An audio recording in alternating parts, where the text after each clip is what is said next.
before we go into your story, I actually want to talk about your life before you started your business. You've been very open about, these negative voices that you had in your head. Things like, this isn't your lane, you don't have the right experience, you're not good enough. I want to bring this up because there's a lot of women listening in, and I've definitely been there, who have had these negative beliefs before we take that leap or we get that job and do a big risk. But how did you really tackle those fears and tap into the belief in yourself so it didn't hold you back? Yeah, that's a great question. And I think the thing that we all need to realize is that everyone gets negative thoughts. Mm. It's what you choose to feed more. Do you choose to feed into the negativity, or do you choose to switch your thinking and to focus on something that's positive? So I think that we have to give ourselves grace and to know that negative thoughts do exist. But the battle is trying to diminish those negative thoughts, and you have to retrain your mind. And it's an everyday battle. I'm not going to sit here and tell you today I don't have any negative thoughts.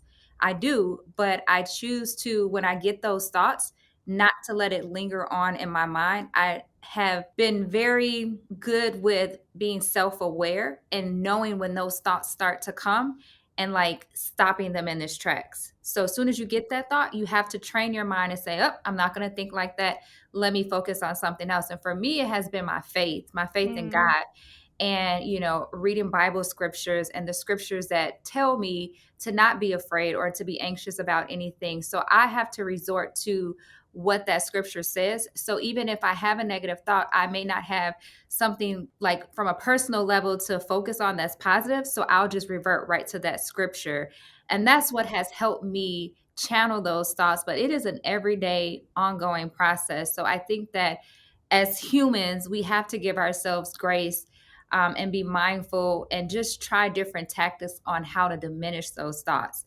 And that has helped me throughout my journey. I love that. That's so beautiful and a good reminder of, even at someone at your level, it's something that you're still working on. And I feel like every stage of your life, there's going to be different challenges and battles that you're, trying to overcome. So you just having that awareness of, you have these negative beliefs, don't think too much about it, don't be too hard on yourself, give yourself grace and immediately try to kind of shift it. And, I'm still on my journey that way. And I definitely can tell it does get easier over time, but it's a daily practice for sure. But I love that. And then also, I just want to add, sometimes we also have to understand the source.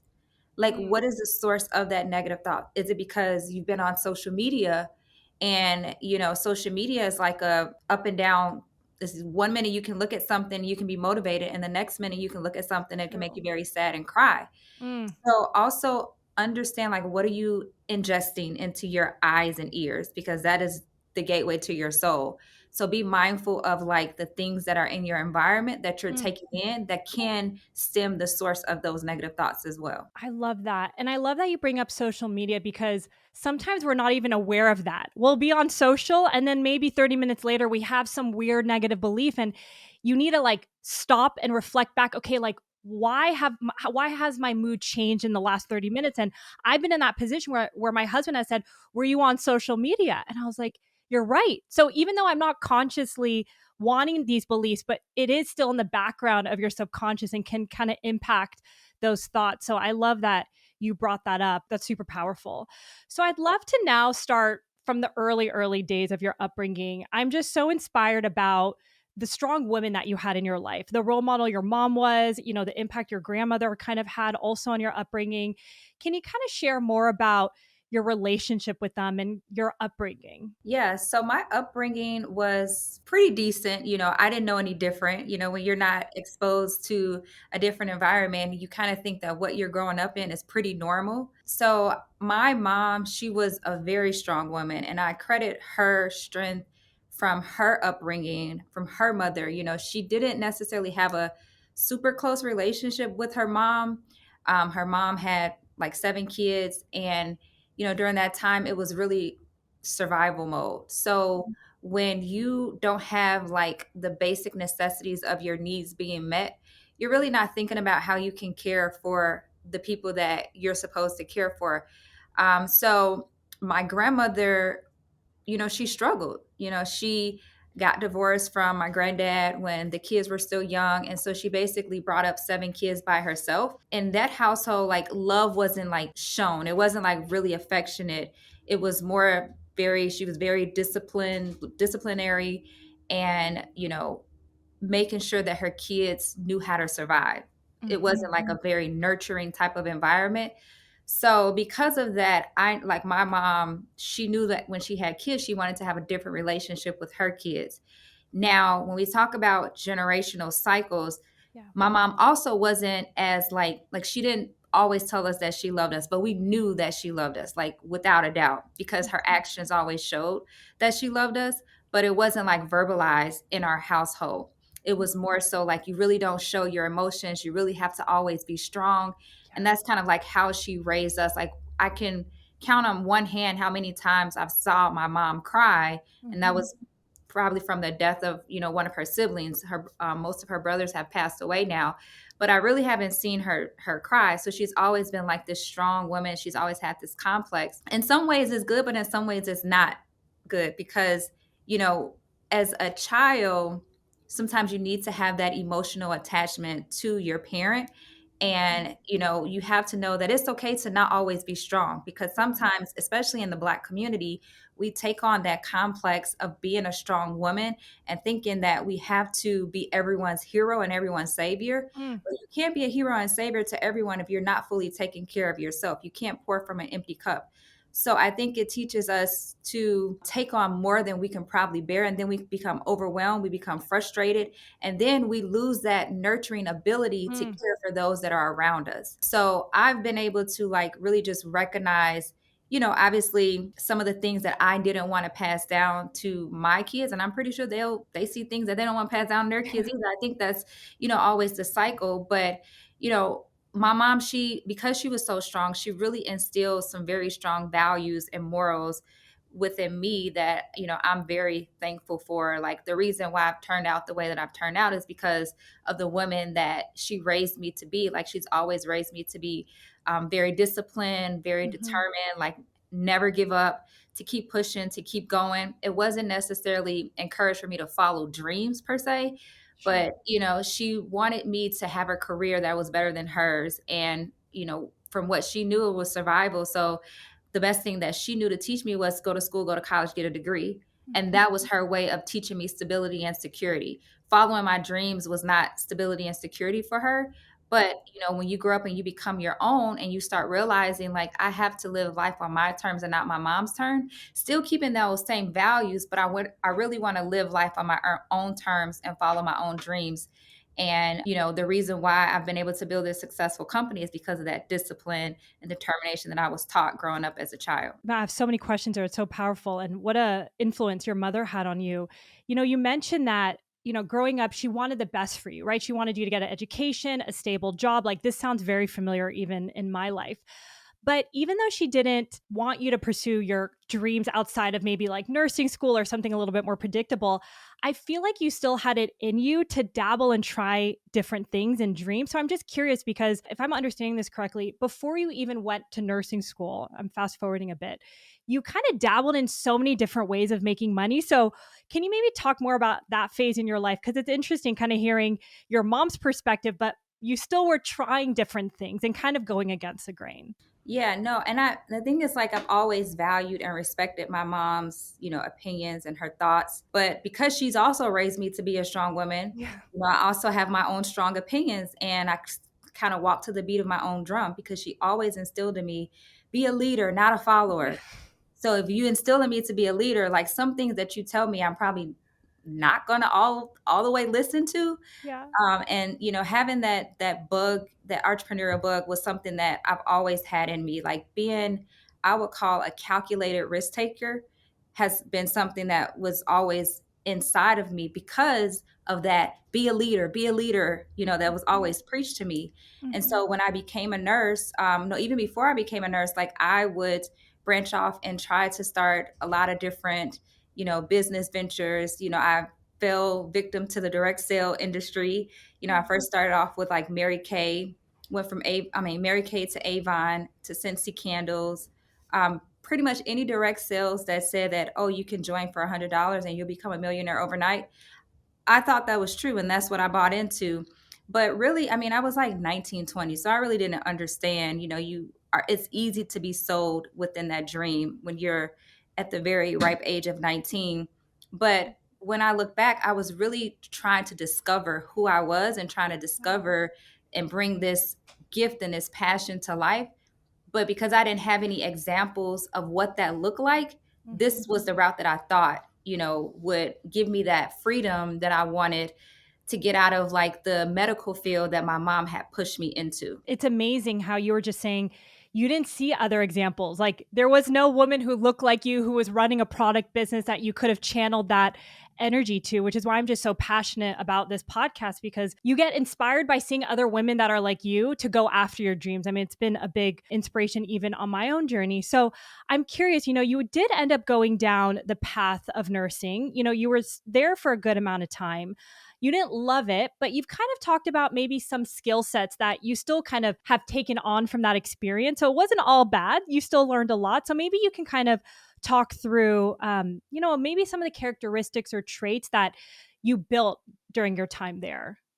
Yeah, and that's a great question because I always like to say, never despise small beginnings and never despise your journey, Mm. because you Mhm. never know what part of your journey will pay off with a certain skill set that you may need later on in life. So, Yeah. whenever you're working at whatever you do, work with it with all of your heart and work with integrity because you will learn. I guarantee you will learn a skill set that you will need later on in life. And you'll be like, oh, wow, I'm so glad that that was a part of my journey because now I see why I needed that skill set. So, with health and science being the primary focus of nursing, health and science was a huge part of my story and my journey with really helping me to understand the basic fundamentals of chemistry, of understanding like human anatomy and physiology, It's and true. understanding like how the hair grows and like understanding the science behind it. What made me really deep dive and research, how can I create products, better products than what's on the market that really helped meet the needs of, at the time, I was just a consumer. It was just me, but I was having my own hair struggles and challenges. But because I became so obsessed with nursing my own hair back to health, Mhm. that information that I was discovering, I started sharing that with women. And my previous career in nursing, I was a labor and delivery nurse. So I worked in women's health. So I was already used to like educating women on their bodies, educating them on the labor, the birthing process. That was something that, I was so used to. So when it came down to educating Mm. women on how to take care of their hair, it was something that just flowed so easily because now I'm really talking about something that I'm passionate about, and now I'm doing something that I've already was doing working as a nurse. So taking that skill set of just connecting with people by giving them valuable information that can help improve and make their lives different was a skill set that I took from my nursing career. And then also developing the trust in relationship building. I always say that people like to do business with who they know, like, and trust. And as a nurse, I had to always develop rapport with my patients because as a labor and delivery nurse, it's just me and the patient. So me and the patient have to get along and we have to have some type of rapport if she's going to trust me to guide her during the whole birthing process. If she's going to trust me to insert medication in her IV that's going to go through her blood veins, I think she wants to know and understand that she has a nurse that cares about her and that's trustworthy, before she lets me do any type of procedures on her. And developing that rapport was something that I had to take with developing community when it came to selling a product. Because when you have a product, and especially with Black women in our hair is everything. And we're not putting anything in our hair that's going to damage or disrupt our hair.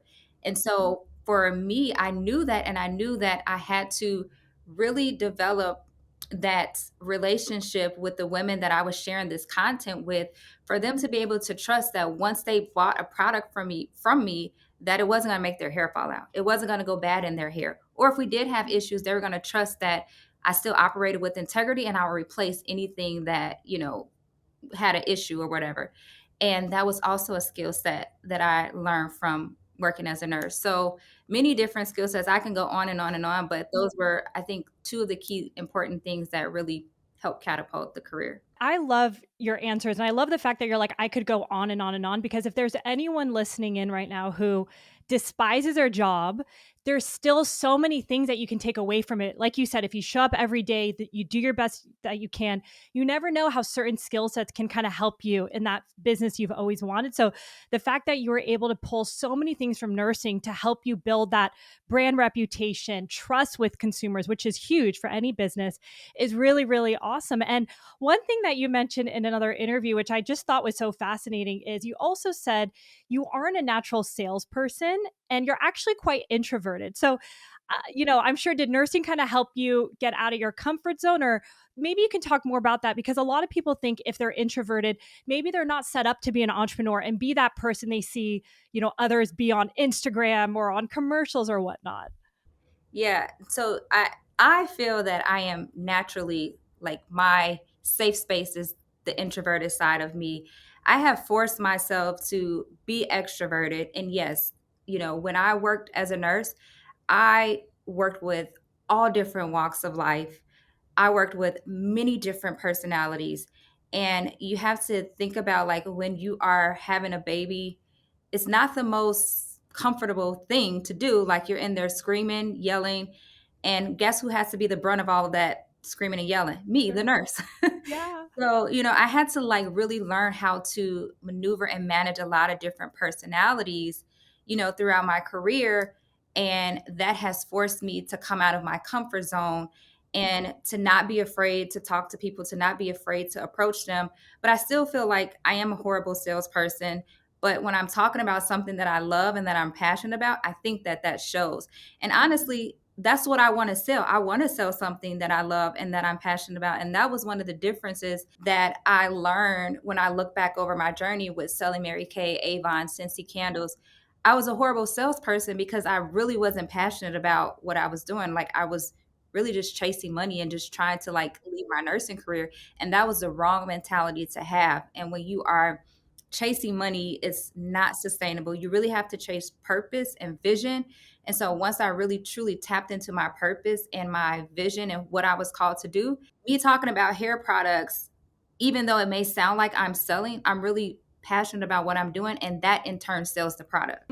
No, it's so powerful. And I love that you said what, because I've been in that similar position of like chasing money, selling things that don't resonate. But when you have your own business and your own purpose behind it, it like naturally exudes because you only want people to know more about it. And also, so many women listening in today are still trying to find their purpose and passion. It's a lifelong journey to figure out. And I kind of want to talk about you because you went through a very challenging time in 2013 that kind of pushed you to figure out your higher power despite it being very, very difficult. So maybe you can kind of take us back to that time, if you feel comfortable, and walk us through your life situation then. Yeah, no problem. So yeah, in 2013, I became pregnant with our third child, and I had a high risk pregnancy from my second daughter that was born. She was born by C-section, and I remember when she was born by C-section, it was emergency C-section. They had to cut my uterus up and down to, like, hurry up and get her out.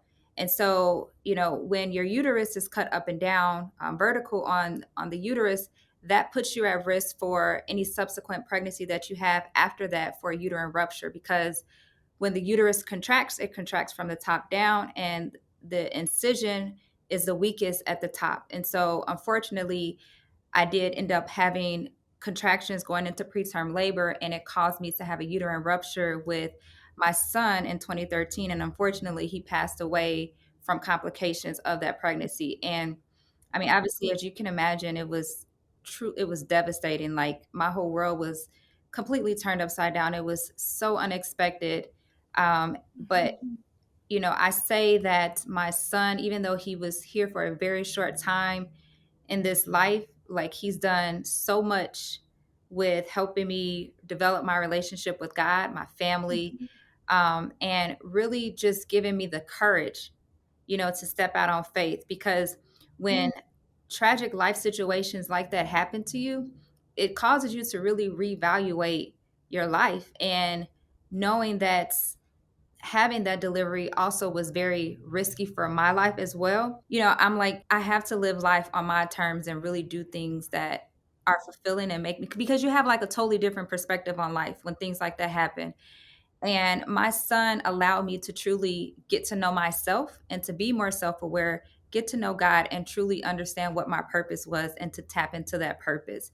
So, with me going on social media during that time, a lot of people don't know was when I was posting about hair, it was really therapy for me. It was getting my mind off of what I was going through with my son. It was a creative outlet for me to like express myself. So while it was giving so much value and impact in helping other women, I was also helping me.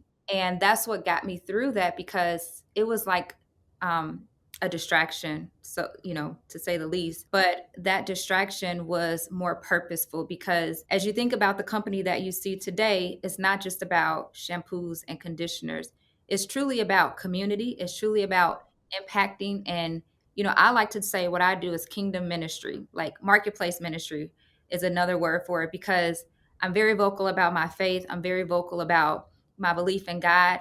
And those that may be searching or may not know God discover him through buying hair products from my company. So for me, that's a bigger purpose, and that's a higher calling on my life that I really didn't know that I had until I had to go through pain to discover purpose. Gosh, I'm so sorry about, what you've gone through. I actually was a friend had posted a quote today on Instagram that was like, the vessel from challenge is when like opportunity or certain situations can come. And just kind of hearing your journey of going through that, and you really knowing like life is so precious. How do you want to live? Like I actually didn't even think about it was also dangerous for you to go through that, in addition to your son. So it makes you just reevaluate things so differently, and you kind of tapping into social just for connection too, probably, and like building community and it being a distraction for yourself. And I think, what people might not realize is that it's not like you had hundreds of thousands of followers, right? At the time, like it was just maybe a few hundred then. Yeah, probably had like 500 followers, so not a lot Yeah. at all. Yeah. And I'm curious because, you did mention you were just kind of sharing more about your journey with your hair. So, what was the impetus where you're like, I actually want to start a business around it? Because I know Mielle wasn't the first idea that you had, it was actually maybe a hair salon. So, maybe you can talk about when you realized, oh, I can maybe make this into something, and what you were thinking at the time. Yeah, so it's Mielle. So just Oh, remember Mielle. my L's.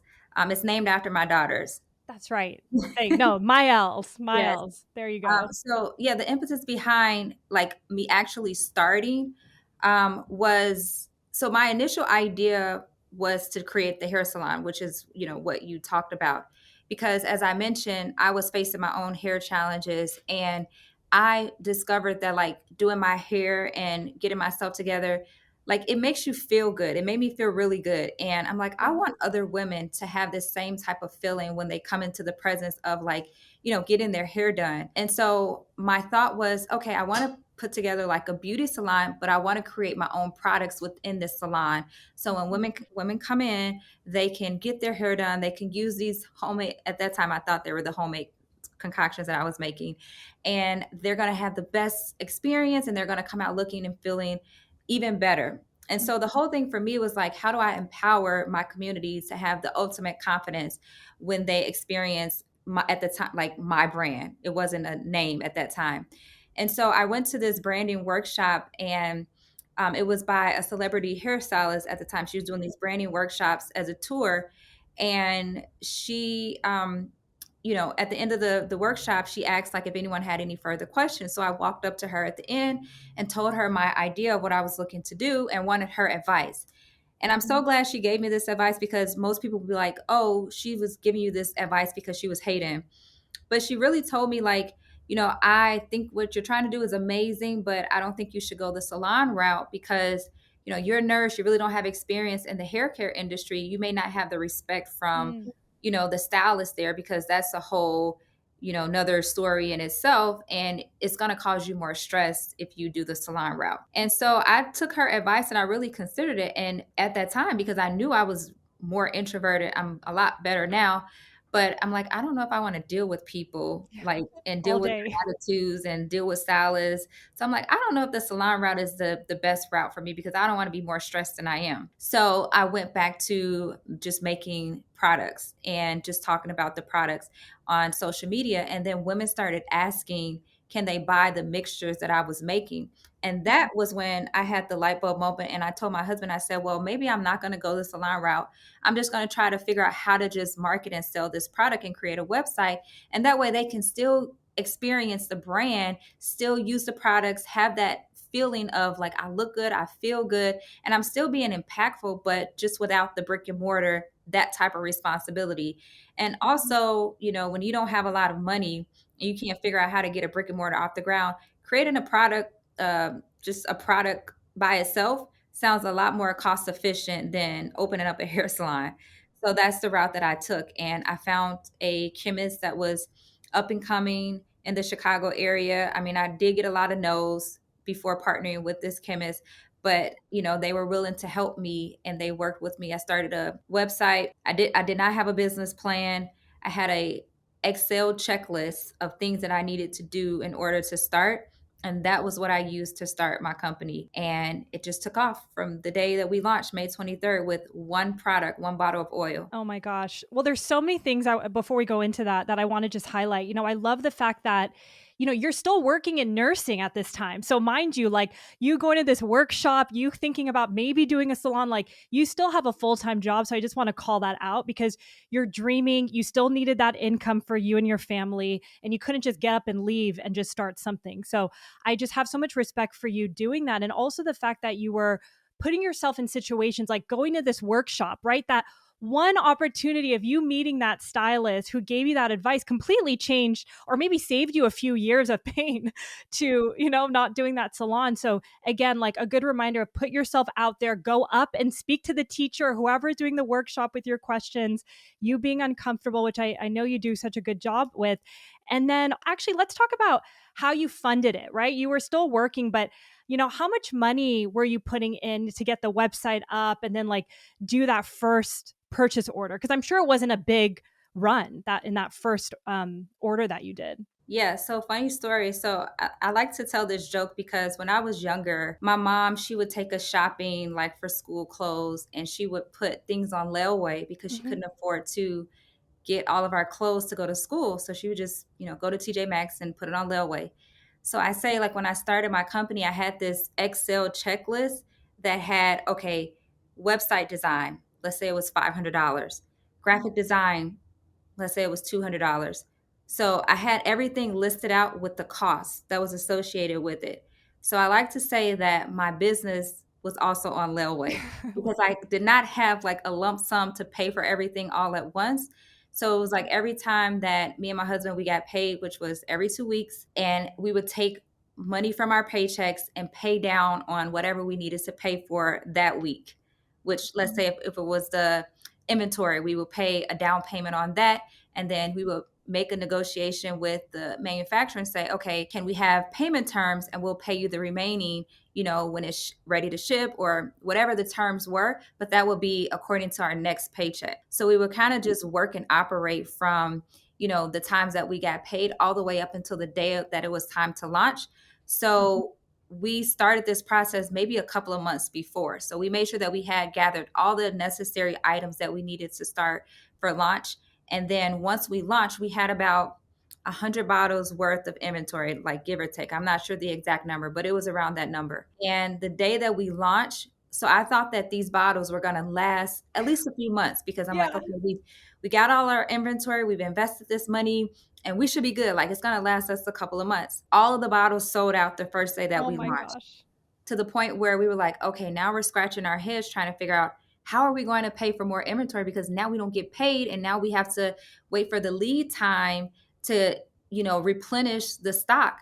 So we had to just communicate with our customers. We're a small business. We just started. And if you communicate, most of the time your customers will understand. So we put on our website, we sent out an email. Our shipping lead time was like 2 weeks. Yeah.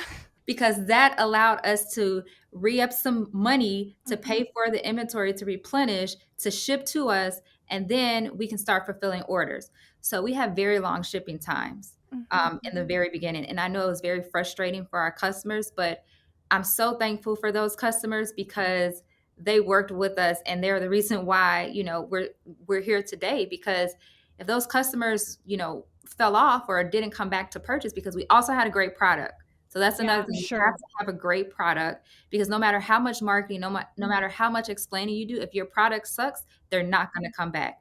But our customers believed in us, and that's why we always pour back into our community, because we remember those beginning times of us struggling to get it off the ground and not being able to ship, and those customers still standing by us. Oh my god, I have goosebumps just hearing that because with our business, we launched our second product and we were in a similar situation. I was like, "Let me just get a few hundred bottles. This is going to last forever." We sold out in like 2 days, and the grace that the customers and the community have given us, and hearing women like you truly from this podcast just doing it for 3 years, of the importance of like over communicating, them taking them on the journey, I'm just blown away, and I get so emotional about just how our customers have really supported us during this tough time, because behind the scenes of it, it might look cool that you sold out, but it's a shit show, right? I'm sure you were trying to figure out, all right, how do we get these orders? I'm sure you and your husband were filling everything from your house, right, at the time? Yeah, we were feeling like we had drums of product. No, at that time we had gallons, like the Oh, pails. interesting. Yeah, and we it was so crazy because I had this like spoon, and I would spoon in, scoop up products and put it into the bottle. Obviously, we were sanitary. We had on gloves. It was Yeah, clean. yeah. But we would just scoop up the product into the bottles, and I would just pass it off to my husband. He would, bottle it up, cap it, put the label around it, and then box it up. So it was just me and him, and then my mom joined in. So we had like a 3-man operation of us mixing the product, scooping it in the product jars, him wrapping it, and then my mom, she eventually started like packing and shipping. So we had a full-fledged operation. But to go back to your point earlier about the community will give you grace, that goes back to that trust. So if I Mm. didn't have that trust, if I didn't operate with integrity, no one would have gave me grace. But because of the community that I built, they trusted me. And that's why trust is super important when you're brand building.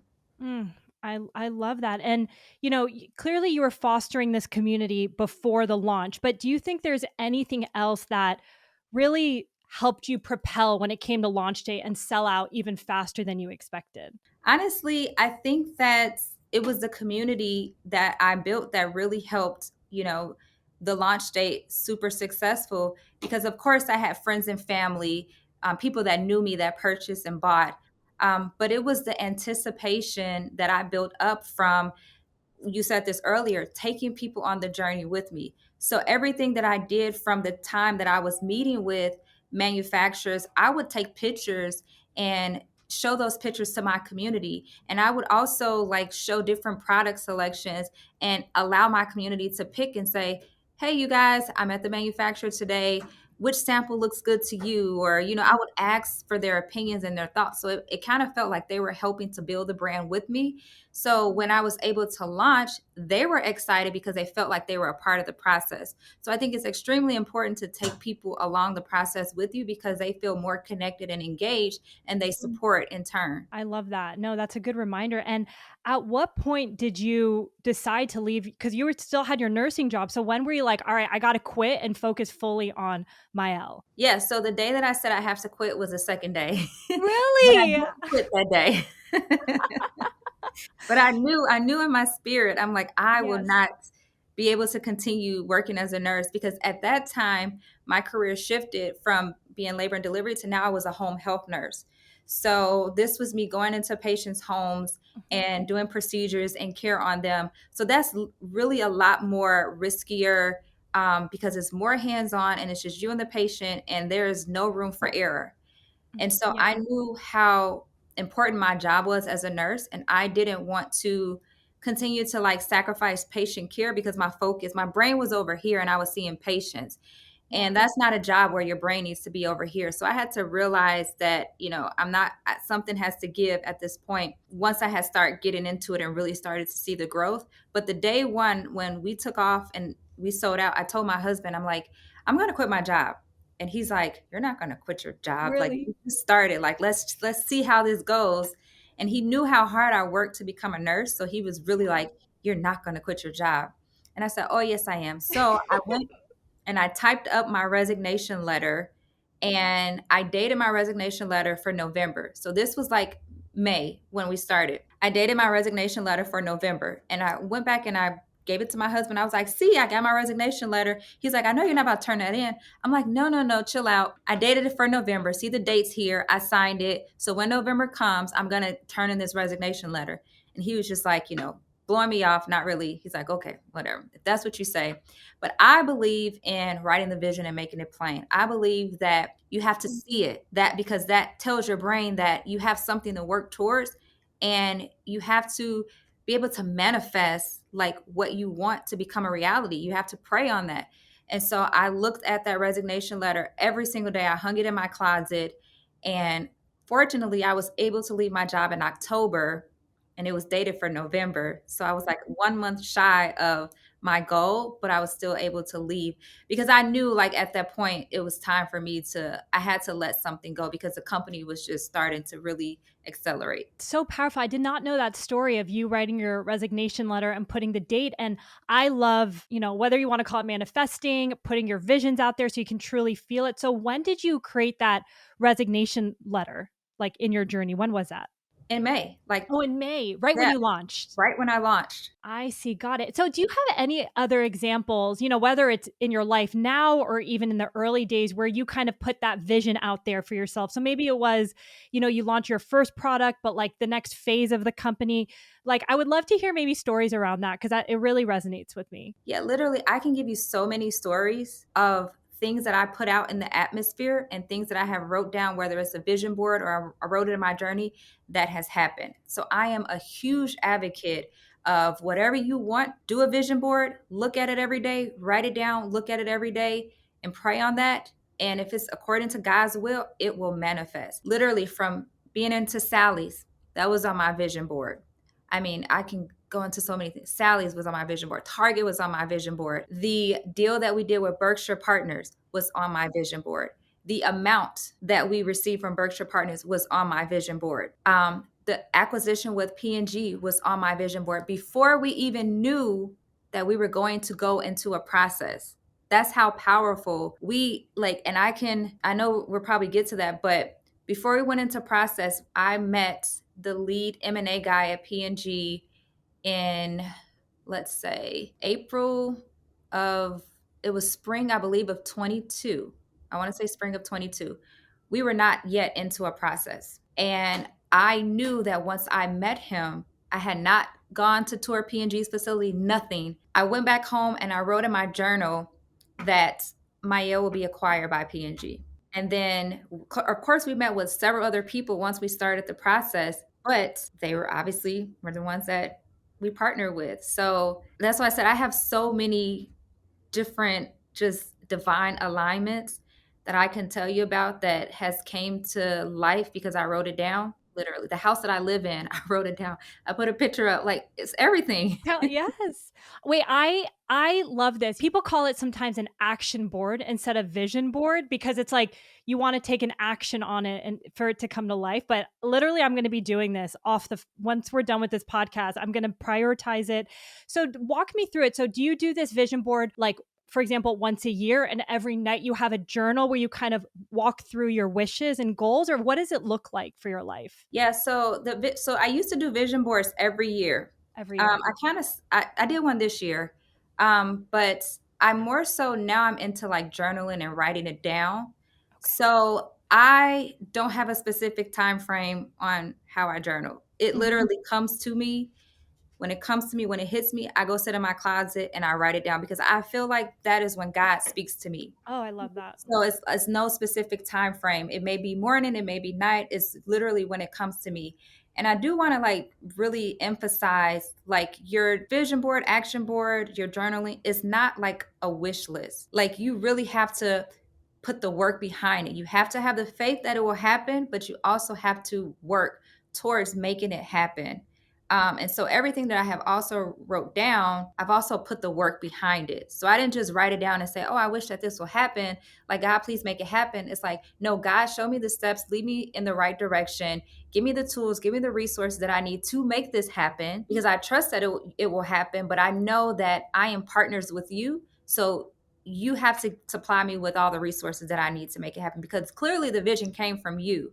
Yeah. And I know that, God is not going to leave me with just a vision hanging. It's not for me to figure out everything within the intricate details of the process, but Mhm. it's for me to trust the process and to actually work the process. Because on the other side of the process is the promise, if that makes sense. No, I love that, Monique. And I love that you said it's not a wish list and you feeling these like modes of inspiration and writing it down because it's, as you would say, from your perspective, it's like a gift from God. Sometimes we maybe don't take it so seriously because we're like, oh, we're so inspired about this. Like, I actually got, for example, yesterday I felt abnormally inspired. I'm like the busiest I've ever been with this podcast, with the business. And I just felt like, man, I feel like there's something in me that's like ready to take it to the next step.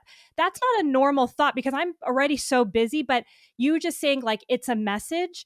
And I've been thinking about it today and I might not know what that means. So I love that you said you put it out there, whether it's your vision board or a journal, and it's like, whether you believe in God or a higher power, it's like, show me the steps. Like, obviously, you put in the work there, but sometimes we can get so caught up in like, oh, I feel inspired to do this, but I don't even know where to start. And that kind of will stop you from bringing it to life. I don't know if I'm saying that correctly, but I love that you keep it open and you're trusting, I guess going back to trust, that those steps can kind of come to you. But I would love to maybe hear your perspective because business, we do things every day that we don't know how to do, right? And somehow it always figures its way out. So if someone's listening, they're like, Monique, like I feel inspired to do this or that. How do you not get caught up in like those details, which can really push a lot of people to not take that step? I like to use like the elephant as an analogy. Like, if you look at a big elephant, you're going to be intimidated because of how huge it is. Yeah. But if you look at like his hoof, is it called a hoof on an elephant? I don't know. But if you look at the Fuck. smaller part of an elephant, it looks like it's more easier to tackle than looking at the huge elephant and trying to take on the elephant itself. And Mhm. that's like really how you have to like look at business. Like, if you start thinking about everything that you need to do before you do it, it's gonna overwhelm you. And that's gonna lead to procrastination. That's gonna stifle your creativity versus like you taking that project or that thing and breaking it down into little small pieces and doing little small things that's going to eventually add up to the big things, the big Mhm. elephant, if you just break it down and not focus on the bigness of it. And just do what you can, focus on like what you can do, control what you can, and those little bitty steps will equate to something big in the future. And that's really what you have to constantly tell yourself and remind yourself, because I will guarantee you, if you start looking at the huge elephant, you're gonna get scared, you're gonna get intimidated, and you're not gonna do it. Yeah, totally. And one thing you mentioned in another interview, you said, I feel like the business really started scaling when you were able to get out of your own way. What is that? Can you kind of talk a little bit more about what that means? Yeah, so I'll give you an example. So when we started in mom and pop like beauty supply stores that were like neighborhoods, stores, we were selling at a magnitude that they hadn't witnessed or seen before. So we were selling at Lux Beauty Supply, which was in I want to say Maryland. And the owner, she called me to like, she would call and check in and just like tell me how the products were doing so well in her store. And then one day she said, hey, I want to connect you with this lady, and she's like notorious for getting brands like you into like major retails. She's really good at what she does. I really want you to talk to her. And I'm like, oh, okay, yeah, that's great. Yeah, I'll call her. Give me her phone number. So she gave me her phone number. And I know that I was in my own way. I was in my own head because, again, like growing up, how I grew up, survival mode, not really trusting a lot of people and hearing a lot of people blow smoke. I thought this lady was just blowing smoke and not really trusting that she was going to connect me with someone who can really get me into retail, because that dream seemed so far fetched when I first started. And so I never called the lady. The owner of the store called me back again to her normal check in. And she's like, hey, did you call such and such? And I'm like, no, I didn't call her yet. And she's like, would you please call this lady? Like, I really think that she can help you. Still didn't call the lady. So, a couple of weeks later passed, and then my husband gets on the call with our normal check-in. And then she talks about this lady again. And my husband, like, well, what's her name? Like, give me her phone number. I'll call her. And so once he called her, and then, he connected with her, she flew out to see us. So when she flew out to see us, I was like, oh, okay, like this is really for real. Like she's really flying out to see us because it seemed like Baltimore, Maryland was so far away from Chicago. And I'm like, this lady is taking time out of her day to like fly to Chicago to meet us. And then when she came to meet us and she started telling us her background, her track record, she looked at our sales, our website analytics, and she was like, I've never seen this before. She was like, you guys have to meet with, I have to tell my retail partners about this brand. And, I'm still like, okay, well, you can tell her about the brand. I didn't know what to expect.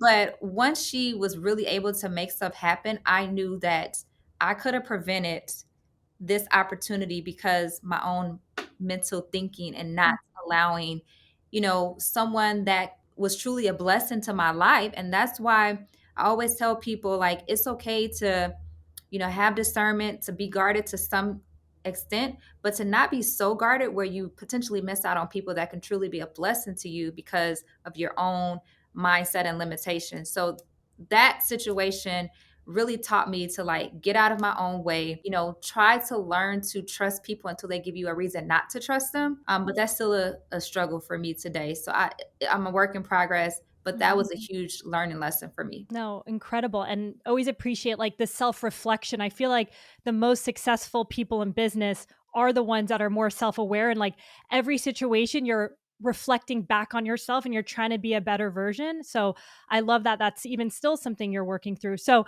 I'm going to fast forward a little bit because I know we're coming up on time, but you ended up killing it, right? In Sally Beauty. Like they put you in all the stores. You were doing well online. You guys were growing quite significantly month over month. But you mentioned that, sometimes it might look all glamorous, right, on the outside, but you are actually surprisingly struggling behind the scenes. So maybe you can kind of talk about that moment because I feel like there could be a lot of learnings for people who are listening in today.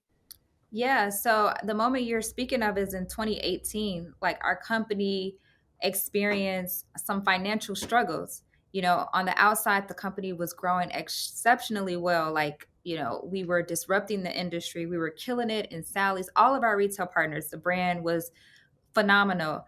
But because we really didn't have a grasp of having the right people that were on our team to correctly manage our books, we end up having the wrong people on our team that really didn't understand the industry and was misrecording a lot of things on our books. We were doing a lot of spending with retailers. Retailers can be very expensive, but the person that was recording our books was combining the what you call trade marketing spend, which is what you spend with retailers, plus our marketing spend. So because that was all combined, we were spending more than we thought we had because it should have been separated. And so we really wasn't aware that it had been combined. So we were overspending, which caused us to be in the hole like $2 million in 2018 because of that huge error. So that's why having the right people on your team is extremely important. And the financial structure of your business, that's the foundation. So if your finances are off, you don't have a business. And we had to learn that. And so a part of that learning curve was being able to ask questions and surround ourselves with mentors that allowed us to see that we had the wrong people on our team, because you don't know what you don't know. And if you don't know what to look for when you're hiring, it's easy for people that seem like they have more experience to come in and kind of sell you a dream, and they're not the right fit for the company. So it took for us to be around people that have been in our shoes before to help us realize and understand, what was the proper and the right way to record trade marketing versus marketing. What should we look for in having an accountant? Should we have a CFO? And it really caused us to evaluate a lot of things and restructure our whole business. So we went through a whole restructuring process. And at that time, we connected with Richard Lou Dennis, who was a previous founder of he is the founder of Shea Moisture, previous CEO. He sold his company to Unilever. And because of that acquisition, it allowed him to create the New Voices Fund, which allows him to invest in other up and coming entrepreneurs. And I was one of the recipients of that fund when that happened. So that happened in 2020, where we closed on our first seed round investment with New Voices for a very, very small minority stake in the company. But that helped us over the hump. It helped us with reorganizing, structuring our org structure. It helped us, get out the hole. We became very profitable. We started to experience 4x growth. Now, granted, when we closed on that seed round, 2 weeks later, COVID hit. So obviously that was also scary. But we had all of this money, and it was like, okay, now how do we pivot? And we pivot very quickly, and we became extremely profitable during 2020, and that's allowed us to then speak to private equity firms, and that's when we did our deal with Berkshire in 2021. We did our first Series A round at that time. Got it. No, this is so helpful. So I'm curious because I have a question about the Berkshire deal that you did afterwards. But so you figured out you're in this, financial mess despite all this growth. You're like, okay, it's time to restructure.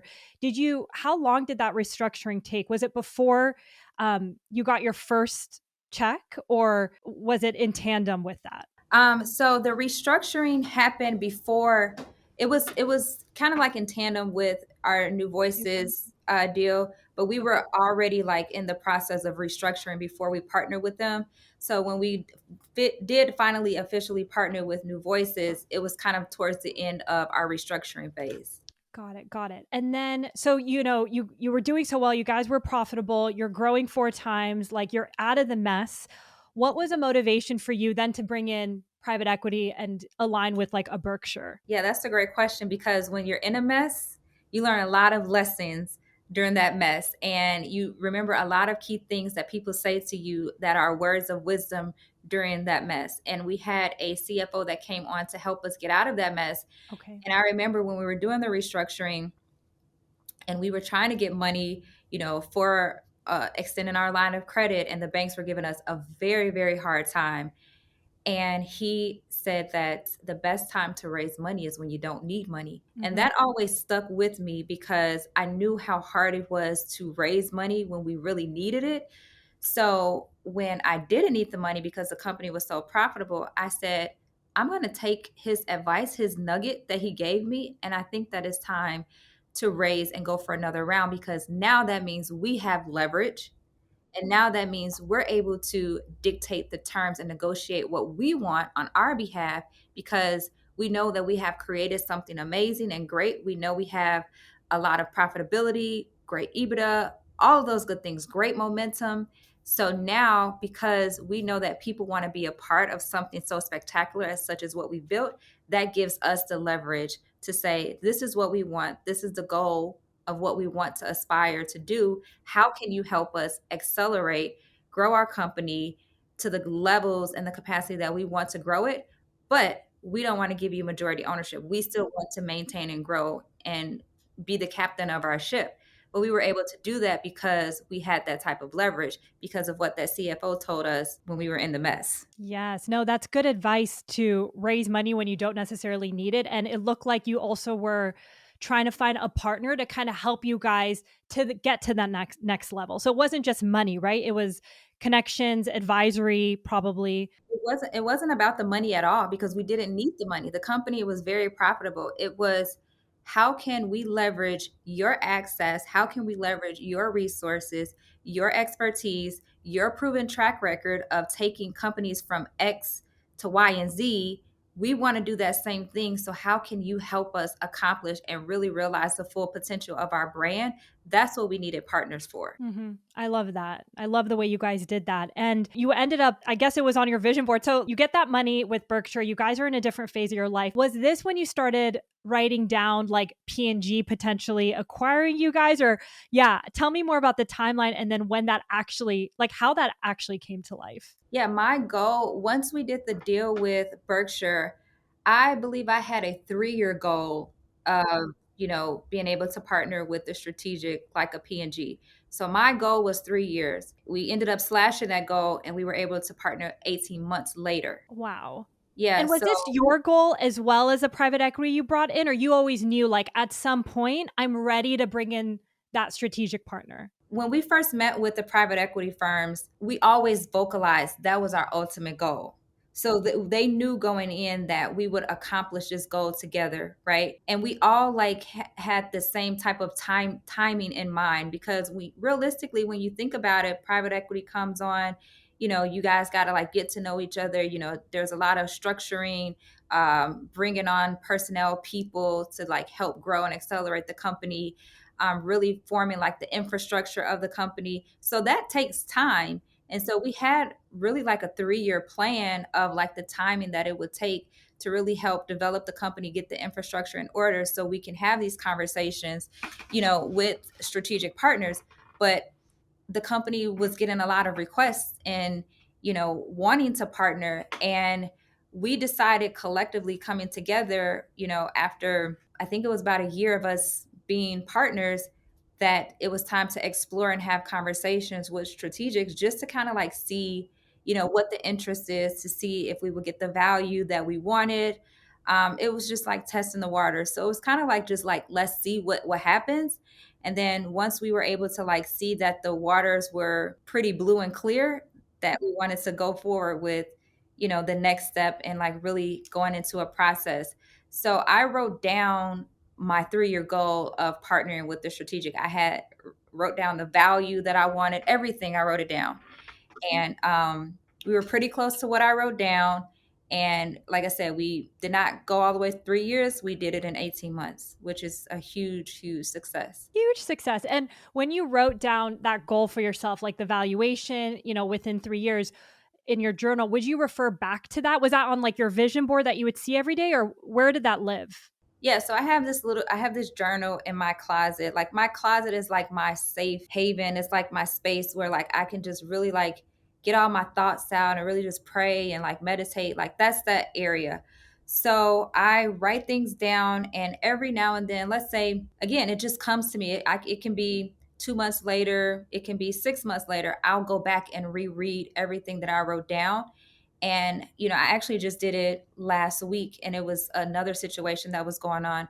And I always run back and tell my husband, like, look, I wrote this down. And so he's always amazed and fascinated by it, because he's like, wow, like you really did write that down. And like God gave you that answer. So like I said, there's no specific schedule. I just randomly, like when it hits me, I'll write stuff down. When it hits me, I'll go back and reread it. Sometimes before I like go to bed at night, as I think about like the things that I'm grateful for, I may open up my journal, as a way of like just showing gratitude, because I'll go back and look at all the things that I wrote down.